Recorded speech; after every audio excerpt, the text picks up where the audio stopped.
Bonsoir à tous et bienvenue dans le 19-20 Provence-Alpes. Avant de démarrer notre journal, nous regardons les titres de l'actualité nationale. La conférence de presse de François Hollande, elle a duré plus de 2 heures. Le chef de l'État s'est appliqué à rassurer sur ses capacités de décideur. Autre information importante ce soir, une grande violence pour des enfants très jeunes. Un homme s'est suicidé dans le hall d'une école primaire en se tirant une balle dans la tête devant une dizaine d'élèves de CP. Vous suivrez ces informations à 19h30, mais l'actualité ce 16 mai dans notre région, c'est le verdict attendu dans un instant aux assises d'Avignon. 14 enfants ou adolescents sont face à l'homme qu'ils accusent de les avoir abusés. Des malades apaisés, pris en charge pour leurs soins, mais aussi pour leur bien-être physique et moral, c'est la proposition d'un centre d'oncologie à Aix-en-Provence. Et puis de la musique pour finir notre journal. Le festival de musique sacrée de Marseille commence demain. La ministre de la décentralisation était de nouveau à Marseille pour mettre en place la métropole, Aix-Provence Métropole, et apaiser les opposants, c'est-à-dire la majorité des maires. Elle a indiqué que la future collectivité était une condition pour obtenir des subventions supplémentaires. Claire Lacroix, Joseph Lovette. C'est un point d'étape qu'a tenu aujourd'hui Marie-Lise Lebranchu à Marseille. La ministre de la décentralisation est venue rappeler que le projet de métropole suit son cours malgré les résistances et les zones d'ombre. La question du financement par exemple n'est toujours pas réglée, ni chiffres ni chiffrage. Quant aux aides de l'État, elles se méritent. L'État s'engagera et contractualisera sur les grandes priorités de l'aire métropolitaine Aix-Marseille-Provence avec la région d'ailleurs PACA, mais a mis une sorte de condition en disant allez, on s'améliore en termes de gestion collective et nous on redémarre avec vous pour que ce soit la grande porte méditerranéenne de la France. Dans les Bouches-du-Rhône, le projet de métropole suscite depuis le début inquiétude et opposition, notamment du côté des élus. Avec la création d'Aix-Marseille-Provence, les maires redoutent une baisse de leurs subventions, également une flambée des impôts locaux. Le sujet fiscal n'est pas d'actualité. Il n'y a pas de sujet fiscal, d'autant que le total des dotations de l'État, qu'on appelle dotation globale de fonctionnement, dans la perspective d'une aire métropolitaine, augmente de plusieurs dizaines de millions d'euros. Des montants à confirmer. Dans ce dossier, 2 éléments semblent tout de même acquis. Le contour de la métropole, elle inclura 90 communes et 2 millions d'habitants, et sa priorité sera de développer les transports. Prochaine étape le 27 mai au Sénat, avec l'examen du projet de loi de décentralisation. Ils sont 14 enfants ou jeunes gens et depuis lundi, ils sont face à leur présumé violeur aux assises d'Avignon. Un homme âgé aujourd'hui d'une 50aine d'années qui trouvait ses jeunes proies autour des plans d'eau de la région de Mormoiron dans le Vaucluse. L'homme a reconnu les faits. Le verdict vient de tomber, 20 ans de réclusion. Frédéric Bezombe, Olivier Ducrot-Renaudin. Les faits ont été commis entre 2004 et 2010, principalement autour des plans d'eau de Mormoiron, alors que Bruno Dull était déjà sous contrôle judiciaire dans le cadre d'une autre affaire de mœurs. L'affaire n'est donc révélée qu'en janvier 2011. Une mère de famille porte plainte pour agression sexuelle et exhibition subie par son fils et sa fille. Par un certain hasard, elle rencontre un couple qui se confiera au fil de la discussion sur des faits de pédophilie subis par leurs enfants. En quelques questions, la mère de famille comprend que Bruno Dull est l'auteur de ces faits. Peu à peu, les langues se délient, les victimes et leurs parents dressent aux enquêteurs le portrait d'un homme qui offrait des cadeaux aux enfants et multipliait les mensonges pour les mettre en confiance. Après 4 jours de débat, les parties civiles attendent beaucoup de ce procès. Quant à la défense, elle a catégoriquement refusé de s'exprimer. Les victimes, elles attendent d'abord que cet épisode judiciaire se termine, parce qu'il a commencé il y a déjà 3 ans, et que pour elles, c'est en quelque sorte un peu mettre leur vie entre parenthèses, le temps que ça se termine. Donc c'est important que cette page se tourne, pour qu'ils puissent essayer de, dans des conditions d'apaisement, reprendre le cours de leur vie. Sur les 14 victimes, âgées de 4 à 13 ans au moment des faits, toutes ont décidé de se constituer partie civile. Qui prennent le maximum et surtout qui ne ressortent plus jamais, plus jamais, plus jamais. Voilà. Pour plus qu'ils refassent ça à n'importe quel enfant et qu'ils ne croisent plus le chemin des enfants. Donc qu'ils restent jusqu'au bout en prison. Ça c'est notre vœu à tous le plus cher. Bruno Dull risque jusqu'à 20 ans de réclusion criminelle. L'avocat général a requis ce matin la peine maximale avec une rétention de sûreté et 20 ans de suivi psychologique. Les 14 victimes, quant à elles, attendent avec beaucoup d'angoisse l'annonce du verdict. Reste à savoir si ce verdict signera pour elles un nouveau départ, une étape cruciale de leur reconstruction. À Septem-les-Vallons, tout près de Marseille, le corps calciné d'un homme a été découvert la nuit dernière dans une voiture brûlée. La victime aurait été tuée par balle, comme l'a révélé une autopsie par scanner aujourd'hui. Ce mode opératoire est connu pour être celui des trafiquants de stupéfiants. Il permet de limiter les indices. Et puis le maire UMP de Marseille, Jean-Claude Gaudin, a annoncé aujourd'hui le recrutement à l'automne de 100 policiers municipaux supplémentaires en installant dans leurs fonctions une centaine de nouvelles recrues. Et puis de membres présumés du grand banditisme ont été interpellés aujourd'hui dans le sud de la France. Des armes avaient été découvertes dans un entrepôt à Sainte-Tulle, près de Manosque. Une tentative d'évasion aurait été programmée dans une maison d'arrêt. C'est la manière la plus complète pour soigner un cancer et c'est une approche trop rare en France. Le centre ressources d'Aix-en-Provence accompagne les malades et leurs proches gratuitement en regroupant traitements et activités sur un seul lieu. L'expérience dure depuis 10 ans et obtient de très bons résultats. Valérie Chénine, Francis Di César. Vous êtes arrivé au sommet de la montagne et je dis qu'il y a d'autres montagnes à grimper. Hein. Vous n'êtes pas arrivé au bout de l'aventure, mais vraiment vous avez accompli quelque chose ensemble. Pour ces personnes atteintes d'un cancer, le pacte arrive à son terme. Au bout d'un an d'accompagnement thérapeutique au centre ressources du docteur Jean-Loup Mouissé, le groupe dresse un bilan. Ça fait 3 ans que je suis en traitement et je me sens bien, et je le dis des fois, je me sens bien parce qu'effectivement je me sens bien dans mon corps, dans ma tête également. Et les gens sont surpris. Je dis mais non, je me sens effectivement bien. Je pense que tout ça, ça vient de cette énergie positive qui est dégagée dans nos groupes de parole. Sur la rétention d'air, je vais pomper mes épaules doucement. Muriel a un cancer du sein depuis 1 an. Malgré un traitement très lourd, chimio, radiothérapie, chirurgie, elle a toujours trouvé l'énergie nécessaire pour venir jusqu'ici, se ressourcer plusieurs fois par semaine. Cette épreuve, elle est dure, elle est physique, elle est mentale également. Ressources, c'est tout sur place. Vous avez tous les lieux, que ce soit de l'activité physique, on y pratique des cours de cuisine, on va faire également de la sophrologie, il y a de la psychologie, tout est là. Et imaginez-vous fatigué, démuni, en train de parcourir la ville, essoufflé, en plein traitement, pour aller vous faire soigner chez le psychologue, pour aller voir l'ostéopathe, pour aller voir la sophrologue. C'est impossible. Ressources regroupe tout ça. L'éventail des soins et des activités proposées est très large. Il s'adresse aux malades, enfants et adultes, mais aussi à leur entourage. Ils prennent en compte la personne dans sa globalité. L'exemple est unique en France.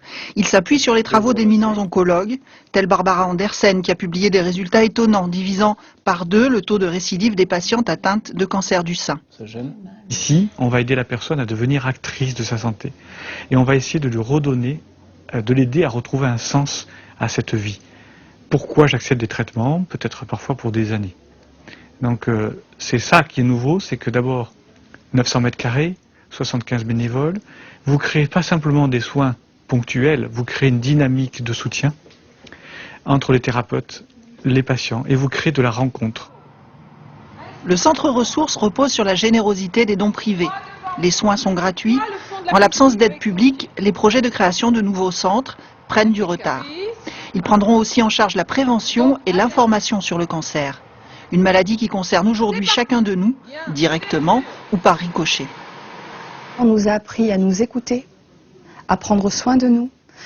Donc vous ne pouvez pas vivre de la même façon avant et après le cancer. Il y a vraiment un avant et un après. C'est vraiment extraordinaire ce qui se passe parce qu'on repart d'ici armé.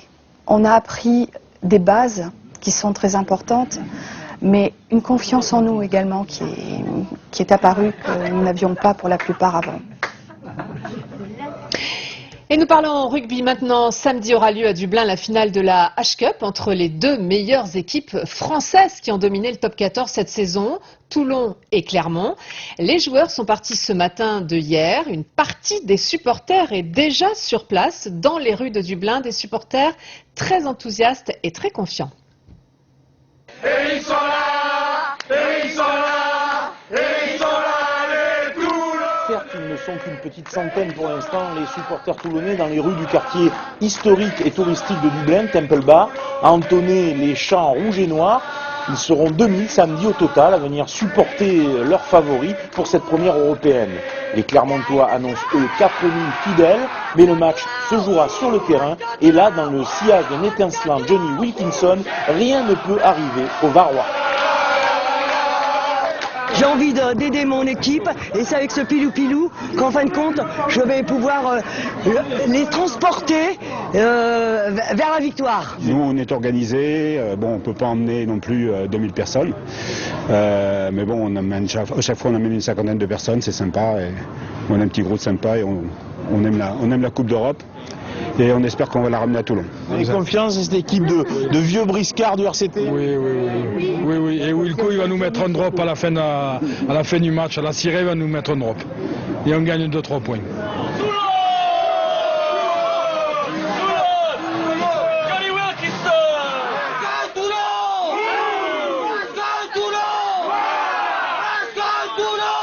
Ici à Temple Bar, les Bulls, ce dynamique groupe de supporters toulonnais, a déjà réussi un petit exploit, faire entonner le pilou-pilou aux Irlandais. Et d'ici samedi, avec les nombreux pubs que compte la capitale irlandaise, le chant guerrier de Lara devrait trouver un bel écho. Et avant le départ, l'une des deux vedettes du RCT, Frédéric Michalak, qui a connu de nombreuses compétitions internationales, donnait son sentiment sur cette finale. Selon lui, le résultat devrait se jouer sur presque rien. C'était à chaque fois un match de très haut niveau qui se joue sur un petit détail. Donc j'espère que le pourcentage de chance sera de notre côté, le ballon qui rebondit de notre côté. Mais ça après, il faut que les joueurs aillent le chercher. En tout cas dans notre préparation, je sens que les joueurs ont envie de faire un super match et de prendre énormément de plaisir sur cette finale. Et rendez-vous donc samedi à Dublin. Nous allons maintenant parler d'un livre. Bonsoir Laurence Fritsch. Nous allons parler de votre roman Le roseau sucré, publié aux presses de la Cité. C'est un roman d'amour, mais on ne se refait pas, vous êtes historienne. Un roman surtout qui se déroule à une période cruciale. Il commence en Guadeloupe lors du tremblement de terre de 1843.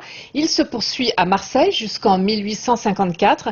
Entre-temps, il y a l'abolition de l'esclavage que l'on doit, dans votre récit, principalement à l'action des francs-maçons. De quelle manière se sont-ils impliqués? Eh bien, particulièrement en Guadeloupe, il y avait deux sortes de loges, des loges de blancs et des loges de sans-mêlés, qui n'avaient pas tout à fait la même opinion sur l'esclavage. En effet, les blancs étaient les planteurs-raffineurs, et évidemment, ils avaient besoin de leurs esclaves. Jusqu'au tremblement de terre qui a changé beaucoup de choses, et jusqu'à l'arrivée de la betterave aussi. L'arrivée de la betterave, oui, c'était le grand ennemi. En fait, l'ennemi, c'était la grande concurrence. Et c'est pour ça d'ailleurs que les planteurs ont dû passer au stade industriel. Mais il y a eu beaucoup d'échanges entre les loges, par exemple de Marseille, des voyages entre Marseille et Pointe-à-Pitre, hein, avec des militants. En effet, les loges de métropole aidaient beaucoup les loges des colonies, hein, parce qu'à l'époque c'était une colonie.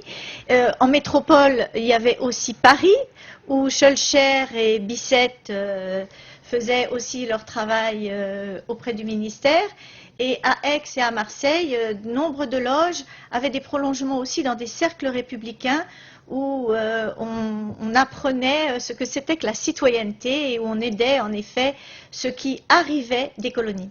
Alors votre héros, Joseph, est un esclave mulâtre qui fuit la Guadeloupe, qui arrive à Marseille, où un raffineur de sucre très humain l'a franchi, l'engage comme ouvrier salarié. Est-ce que vraiment de tels personnages ont existé? Oh oui. Roubaud, il a existé parce qu'il était vraiment dans l'almanach. Jean-Marie Roubaud. Oui, Jean-Marie Roubaud a bien existé. Il a bien été raffineur de sucre, là où se trouve d'ailleurs aujourd'hui la friche de la Belle de Mai. Et les esclaves qui pouvaient arriver, se sauver comme cela, existaient aussi, ont vécu à Marseille? Vous avez retrouvé des traces? Tout à fait, tout à fait. Il y a des archives qui le disent, et particulièrement bon, ces esclaves marrons qui avaient marrons parce qu'ils étaient en fuite, hein, c'est le terme, avaient subi de nombreux sévices et essayaient de fuir grâce à des réseaux qui les aidaient. Ils traversaient l'Atlantique avec un statut de mobilier, puisqu'ils étaient des meubles. Ils étaient censés rejoindre les propriétaires en métropole. Et là, le fait de marcher sur le sol métropolitain les affranchissait. Et les gens qui les affranchissaient le faisaient un peu à leur risque et péril, comme ce fameux Roubaud. L'industrie du sucre, en tout cas, et on la revit dans votre roman, elle est très présente à Marseille et on a l'impression qu'il y a tout un monde qu'on a oublié. Et oui, c'est un peu pour ça que j'ai eu envie de le faire revivre aussi, ce monde, parce qu'il était très florissant. On avait à une époque plus de 18 raffineries de sucre à Marseille. Oui, c'est énorme. De sucre de canne notamment. Oui, tout à fait. Et cela depuis le XVIIe siècle. Du sucre de canne, hein, puisqu'on était le port du sucre de canne. Et ces raffineries étaient extrêmement florissantes et ont commencé à s'équiper de la vapeur à partir des années justement 1840, 1850. Et c'est le début d'ailleurs de la raffinerie de Saint-Louis, hein, dans un petit coin de Marseille, avant de monter à la Viste. Et on traverse également la place Saint-Ferréol, la rue Paradis, il y a plus de 150 ans. Qu'est-ce qu'il reste de cette époque, de ces sucriers et des traces de l'esclavage à Marseille? Alors, de l'époque des sucriers, il ne reste pas énormément de choses, justement, d'où l'idée du livre, à part la raffinerie de Saint-Louis, hein, qui est une illustre héritière. Des esclaves, il reste une société métissée, créolisée, avec des associations qui restent présentes. Malgré tout, oui. Merci beaucoup Laurence Fritsch. Je rappelle le titre de votre roman, Le roseau sucré, aux presses de la Cité. Nous allons écouter, si vous le voulez bien, de la musique maintenant, en avant-première, puisque demain soir à 20h30, on découvrira la dernière œuvre écrite par Rossini, la petite messe solennelle, en l'église Saint-Michel. C'est le festival de musique sacrée qui commence. Jean-Louis Boudard et Manuel Zini.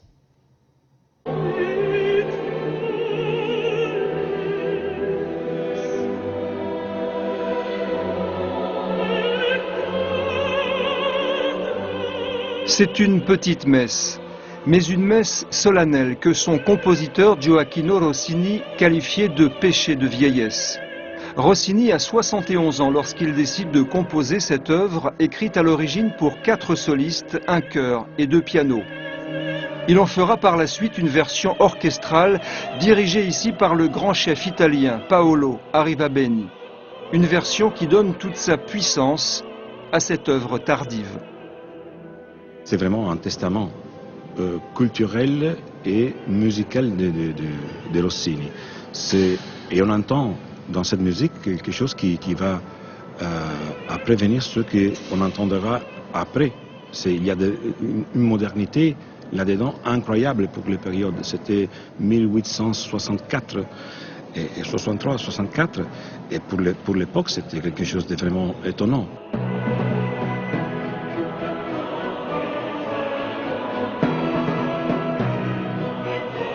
Célèbre pour ses opéras comme Le Barbier de Séville ou Cendrillon, Rossini s'interrogeait lui-même sur cette œuvre ultime, sur cette petite messe solennelle si moderne qu'il craignait qu'elle ne lui ferme les portes du paradis.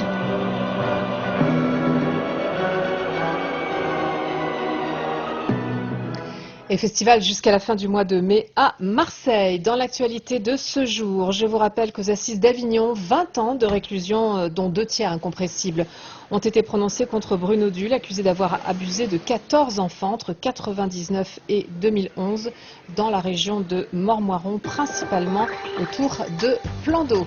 Vous suivez nos informations sur notre site internet, le 19-1 continue. Bonne soirée.